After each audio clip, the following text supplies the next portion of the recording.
I actually would be interested today in speaking to Kenny, also known to some as Stephen, Kenneth, Destiny, Bonnell the second. If we have time, let me see if I can check in with him. Hey, are you live right now? Want to check in? Because I do want to talk to him about this gusano thing that's going on. He says, yeah, sure. Okay, all right, let's see if we can connect with Stephen real quick. Let's see what's going on here. Hold on. Input device, output device. Let's see. Yeah, are we seeing? Stephen? That's my name. Hey, how are you? Well, I'm doing great. I wish I could say the same for your audience that has to suffer through our conversation now. How are you doing? Are you traveling right now? No, I'm actually just got home a while ago. I feel Oh, good. okay. Got it. So we did a review earlier of this, the whole gusano thing. You commenting on Hasan and the entire thing. You know what I'm talking about? Yeah, it's my life. So yeah, I know quite well. I lived it. In other words, you remember the segment in question. Oh, I don't remember your particular segment, but I remember doing it all yesterday. Yeah, no, that's what you remember. That was yesterday. That you Oh, remember. Yeah. yeah, I remember it quite vividly. Yeah. Yeah. Yeah, so I mean, I'm basically with you. I stay away from any. Well, I find it to be a racialized term because it's disproportionately applied to white Latin Americans like me. Although the white supremacists say I'm not white because I'm Jewish, but that's a story for a different day, you know. Yeah. But I try to stay away from any of these racialized terms, and it's just not for me. I tend to agree with your take on it. My favorite part is that like it's fun because I fought with so many different sides of the political aisle. Is people will say things like, "Well, actually, it's not racialized because Cuban is not an ethnicity," which is technically true. Yeah. However, I remember I argued a lot against those arguments 4 or 5 years ago when I would hear weird things where like Republicans were saying shit like, "I don't want any dirty fucking Muslims in this country. I don't want any Mexicans," and I'd be like, "That's a little bit racist," and they'd always go like, "Well, actually, Mexican is It's a a nationality." nationality. Yeah. Yeah. And I'm like, okay, chief, come on, right? Yeah. I just thought it's really weird because it's like, because you wouldn't call me a Gusano if you didn't happen to know that my mom was Cuban. So that's a really weird like insult to use. Like, and I've actually never had, it's funny because people on the right that I've debated have never attacked me over like my national or ethnic background before, but only people on the left do, which I think is like really funny. But Yeah, I mean, the other thing is it's not, I think it originally meant anti-Castro Cubans, but it's been widely expanded just to be basically be any off typically white Central or South American who disagrees with these sort of faux left populist regimes. That's basically, it'll apply, it's used for everybody. It's used against no, me. it's even broader now. Oh, is it? You are, it's my understanding is you're correct. In like the 50s or 60s or whatever, I think Fidel Castro started calling the anti-revolutionary Cubans gusanos, or at least I think that's where it originates, at least for Cubans. But nowadays, it's just if you have any background that's like Caribbean or South American or whatever, and you're not like far left, you're just a gusano. Oh, Like okay. that's literally it. Like it's It's just even more that. broad. Yeah. Would you say at this point that you're the most prominent Cuban American streamer on Twitch? I'm not actually sure. Maybe. I'm trying to think who else there is. Sure, there's somebody out there. Yeah, no, I mean, I think that's something that we could maybe leverage in some way. Well, when you figure out how to leverage it, just let me know. Okay. Yeah. I mean, and now just to be clear, because I know some people are going to run to Hasan.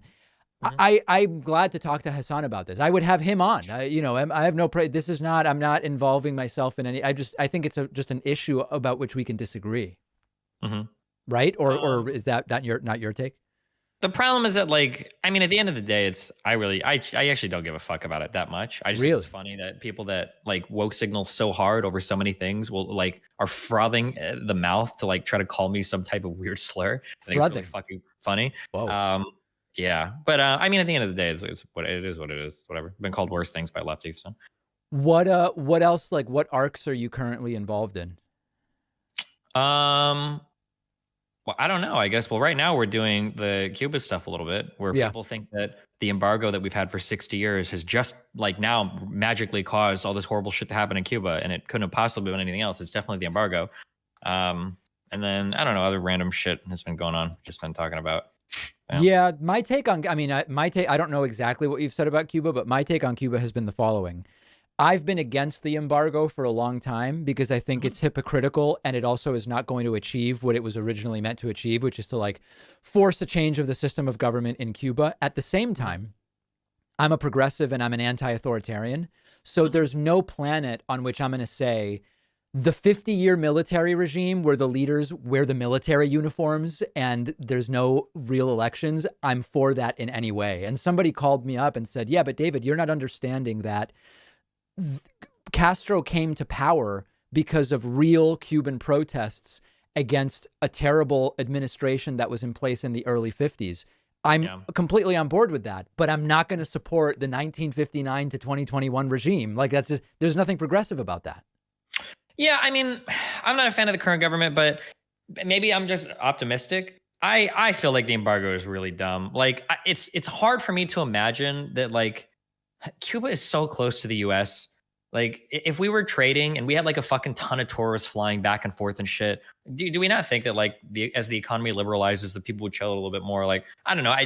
I feel like having an enemy like off like fucking 50 miles away from Key West is just really strange. I wish that we would just fuck off all the embargo shit and just go back to trading with them. I was really happy when Obama started to thaw kind of the relations and all those flights opened up that were going to Havana and shit. But Trump completely and totally 180'd on fucking all of it. And the problem is that all of our embargo shit is like so deeply embedded across like 5 or 6 different pieces of legislation that getting rid of it is going to require so much political capital that Democrats basically have to say, like, okay, we're just going to acknowledge that we're never winning Florida again for the next fucking 50 years, because I'm speaking as a Cuban. Holy fuck, Cubans hate the country of Cuba. I was just I was actually just in Miami and I had a bunch of Cuban Lyft drivers.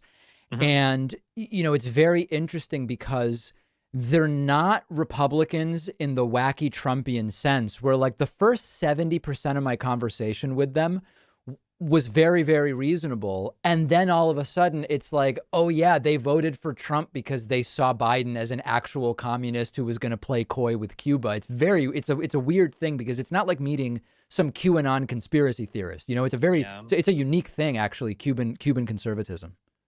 Yeah, people, I'm trying hard to. You're walking me through all of the audience pitfalls that makes your audience hate me. So I blame you for this. But a lot of very young white Americans don't understand that there are a lot of brown South Africans that come to the U.S. that don't really have the most positive views of socialism. That there are a lot of people, believe it or not, that genuinely left Cuba in the first exodus. I think in the early 60s, a lot of those were like political dissidents, like Batista supporters, people that legitimately did hate the revolution. There were a lot more after that. There were the whole freedom flights, the Mariel boat lifts, like, and those were a lot of people that were just like, yo, this country fucking sucks ass now. And a lot of these people, I'm sorry, South Americans, not South Africans, my bad.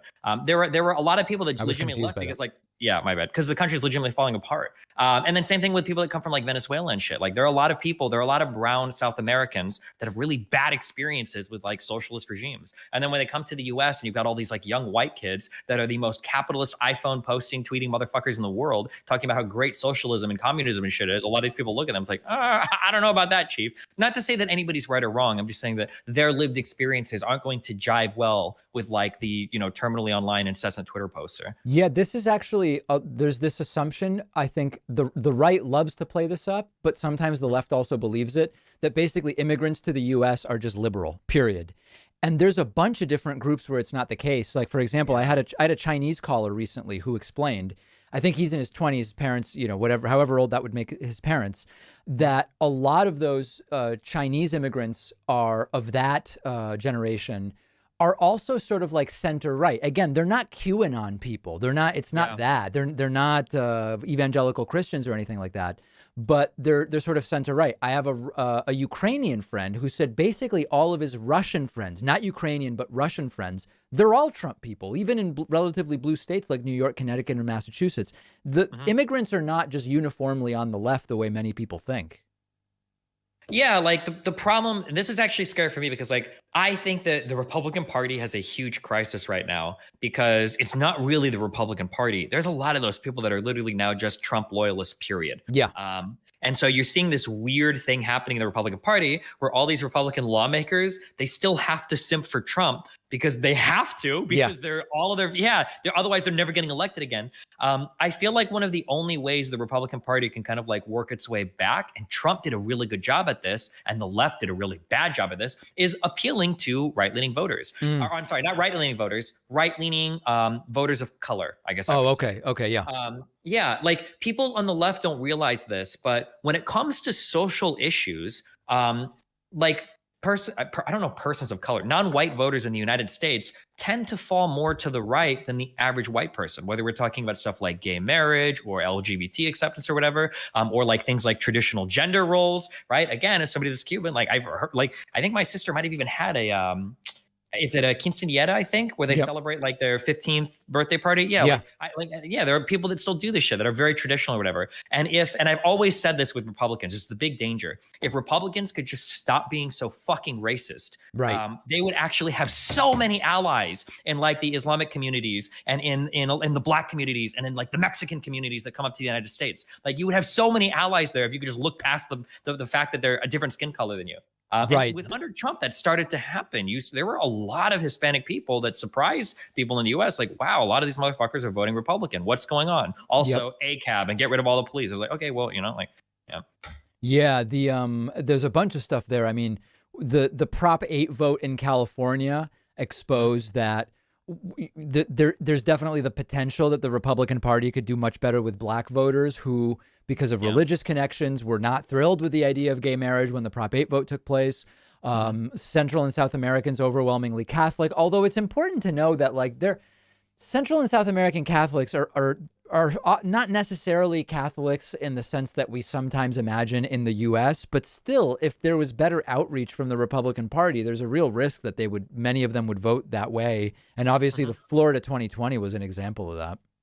Yeah, I mean, Catholics aren't quite like evangelicals. No. But I think that they're definitely more to the right socially, although that has changed, at least in my Catholic communities in the past 20 years, a bit in terms of being more accepting of like gay people in the concessions in your church or whatever. But I think that, Catholics, you're not, it's congression, right? Or I have no idea. I have no, you What's mean the name of your like your church? Your that's what I'm thinking of. Congregation, yeah. Congregation. Oh, okay. Yeah, there you go. You're the members of your church. Yeah. If they would do more outreach to those people and not be as so crazy racist towards them, I think that there is a lot of potential Republican support from those communities. And I totally agree. Need to, or Democrats need to be more cognizant of that. Well, Democrats have benefited by not seeing as much abandonment by those groups because, as you're pointing out, of the racism and the incompetence that takes place at the federal level. But at the local level, you see a lot more Republicans who are people of color in local positions, city councils and this type of thing. And every once in a while they go through and it's like, the people that Trump will point to and say, this is the guy I like, right? Like whether it's Tim Scott or whoever else, but that's actually a lot more common in local positions, school boards and this type of thing, which the right kills the left on. That's one of the reasons why I'm like, and I know that we all have like different issues that we want people to focus on, but if this, I feel like, I think, does Biden call them kitchen table issues? Yeah, I think so. If like the infrastructure bill goes through and we get like all of this, like the child tax credit that should be going through and everything, I feel like those types of programs will hopefully bolster the view of the Democratic Party and like at least like the average working person's eyes, instead of focusing so much on the goddamn culture war shit, on the fucking police shit, on the being hyper fixated on like the Medicare for all policy. Like if we could just focus on like, hey, how do we get a lot of money to American workers, to poor people, to people with children? Like I think that those are the issues that will bolster the eyes of the average person in the Democratic Party. But at the same time, when I talked to Rachel Bidikofer about this yesterday, I don't know if you know her, when the right is not even pretending to care about policy and they're just doing the culture stuff and saying the left is dangerous, you've got to fear the left, communism, socialism, they'll take your house, they'll take your kids, they'll take your schools, all this different stuff. Just talking about economic policy, I don't know that it's a strong enough way to fight it. I don't know about that. While that is true, and this is all just feelings I have, I feel like the feeling is because for whatever reason, because they don't have the government in place to do it, like they don't own enough of Congress to get these things passed. I feel like the reason is because the left is really good at talking about economic policy, but it's so hard to legislate it. Yeah. But I think that and I could be wrong, but like if you're actually getting a $300 check every single month from the government for your kid, and that came off the back of a Republican Congress, and not a single goddamn Republican legislator signed on to any of this stuff, that man, that has to resonate at some level. I hope to God. Maybe it won't. Maybe you're right, and maybe it will all still come down to like, well, is he pro or anti-abortion? But isn't that going to be ancient history by November of 22? I don't know. I mean, like that's a man. I like just going by my. So as somebody that I just started getting into streaming when I had a child, so I didn't have to suffer financially, thank God, while I had a kid. Although right up to the moment of him being born and everything, we had WIC, which stands for Women's and Infant and Children, because we were trying to qualify for food aid and everything. Yep. $300 a month for a kid. Mm-hmm. That's awesome. Yeah. That's in some states, if the father is poor enough, that's a fucking child support payment, you know? Right. That's a lot of money. And that $300 a month, that's only the like the fronted half of that child tax credit, right? Because you still get no. If you get the $300 a month, that's different. You wouldn't qualify for the rest of the tax credit, but that's still like that's a really big payment every single month. I feel like that has to be noticeable. Like it would blow my mind, but maybe not again. I hope for the best, because right now the biggest concern is a lot of poor people don't actually file taxes. They don't. They just work, they get their whatever, and they don't file. And if you don't owe any money to the IRS, I don't think they actually care if you file or not. So I don't know enough about that. I don't know enough about it to say. Yeah, there's a lot of poor workers with children, unfortunately, that don't file taxes. So they're not going to be able to register for their $300 a month. And a lot of these people don't have internet access. They're not internet savvy. Yep. The government website is kind of a mess. I don't know if you ever tried setting up through the exchanges. Oh my God. Yeah, I mean, I do. I the exchanges, because I just buy my own health insurance, since my business isn't big enough for us to have like a group plan. Not only are the plans terrible, but the system's terrible. I mean, it's all terrible. Mm-hmm. Yeah. Yeah. So I hope that a lot of poor people figure out how to get access to that. I know that there are, I think Medlock and a few other people are trying to like get more people to like raise awareness for it on Twitter. But yeah. Hey, let me ask you this. Where are you on this whole billionaire space race thing? I think it's awesome. I've always wanted to go to space. And I think that when you start like any like new fledgling industry is probably going to have the richest people participate. That's my guess. So like, yeah, it makes sense that if we're starting to do space tourism, it's going to be really expensive initially. So it's probably going to be billionaires doing it initially. But the idea that like 20 years from now, you could pay like $2,000 to get like a ticket to like go to like low Earth orbit and like float around for a bit and come back. That sounds so cool to me. Yeah, I mean, I'm sensitive to the argument that people make where it's like, for what's being spent on this, you could basically end poverty or hunger or whatever. But like, it's clear those people are not going to put the money into that. And also, I mean, the per capita costs for any new technology at the beginning are very, very high, and we don't even know what other things are going to come from this. I am a fan of it, but I do recognize that on a per capita basis, like the carbon footprint of this flight next week with Bezos, and I guess it's his brother and like a kid and 4 people or whatever. The per capita cost and carbon footprint is completely nuts, but that's not unique to this. Like there's so many areas where that's the way it is at the beginning. I don't know. I have a hard time being like mad about it. Although I'm not like a big Bezos guy, you know, I'm not like a Bezos cultist or anything like that. I mean, like, I think that I think that the problem is a lot of people don't understand like the orders of magnitude that we're talking about. Like, and I could be wrong. I have to go look. I just did a quick Google search. My understanding is that they're spending like in terms of how much Bezos is personally spending, is going to be on the scale of like in the tens or hundreds of millions, right, or less than that. Yeah, that like when you're talking about like food entitlement programs in the entire country, you're on the scale of trillions. This is like drops in the bucket.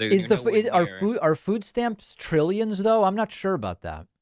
Well, when you're talking about like you said things like ending poverty or ending hunger, right? Yeah, okay.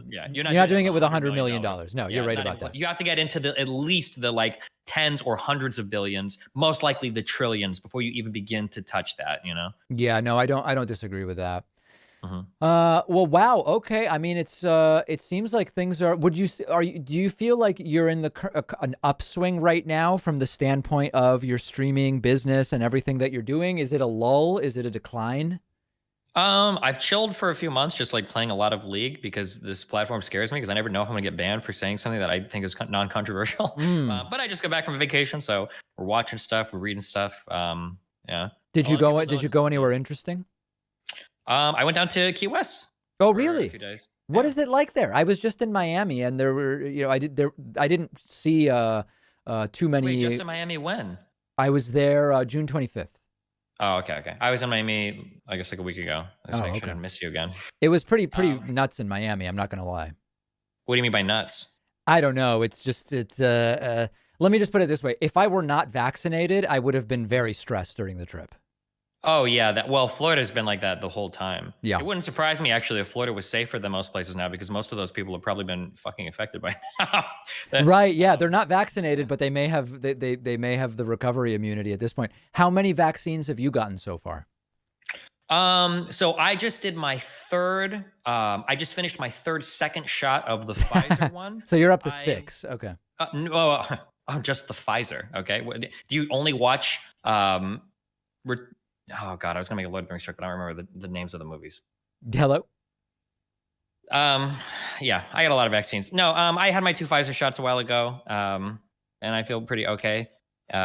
It's pretty sad. I think probably there's a few things that have happened. I'm not like a big like I hate America person, Hmm. but the vaccine situation is something that I am so unimaginably disappointed on. Yeah, it's Uh, completely demoralizing. yeah. I mean, it's like there's people in countries all over the world desperate for these vaccines, desperate.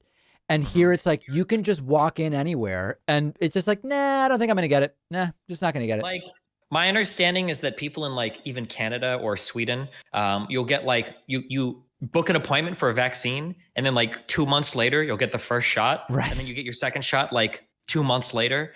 And like Melina came over when I was getting my vaccines here, and she's from Sweden. And I went to the store, and they're like, "Hey, like if she wants one too, like we've got extra slots, like we're giving them out." And it's like, oh. And she got both of her Pfizer vaccines in the United States. Like that's how available it is here. Yeah, it's And we're crazy. never. I don't even think we're going to hit the 60% vaccinated rate. It's unbelievable. I think we Um, will hit 60 because we're doing, I mean, it's pathetic, but we're doing like 500,000 shots a day. So I do think we'll get to 60%, but I don't, it's depressing. But in fact, when I landed in Miami, I had a Lyft driver who said he's not getting it because after his mom's second shot, she became totally magnetic and metal stuff was sticking to her.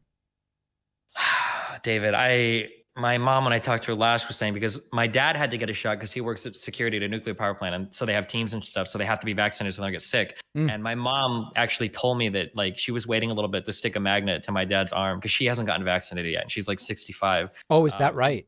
yeah, and it's actually so incredibly frustrating. We had an Uber driver in Miami, actually, in South Beach, and me and my friend were talking to this guy, and oh my god, like he was a Hispanic, like he was clearly like a Spanish speaker, like speaking English as a second language, Hmm. not like some old white redneck guy, right? Talking Yeah. about how The Simpsons predicted 9/11 and how there's a lot of weird stuff with the government, and he doesn't Right. trust any of that crazy vaccine stuff. And oh man, I'm not gonna lie, David, we inhabit this space, but I will say, I think that alternative media has been one of the worst things to happen to like the world. That this space has been so incredibly You're toxic, saying because of all the conspiracy stuff that just is out there.